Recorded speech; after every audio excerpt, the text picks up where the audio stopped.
In this video, I will show you how to enable profile views on TikTok. Make sure to watch the video to the end, you don't make any mistake.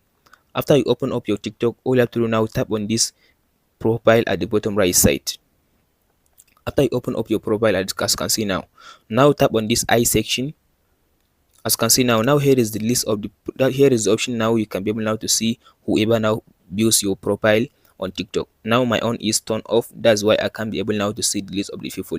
Now tap on this back arrow and tap on this three dot at the top right side menu.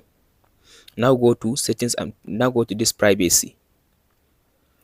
Under this privacy, scroll to down and tap on this where it says profile views, this one. So as you can see now the profile views on my TikTok app now is turned off. So now tap on this section to turn it on. Now I turn it on. Now if I go back to my profile view section, go back again. So now all you have to do now, tap on this I section. So now as you can see now whoever now views my profile on TikTok, I can be able to see his account on this list. That's it guys. Hope this video helps you. Don't forget to like and subscribe. Thank you for watching guys.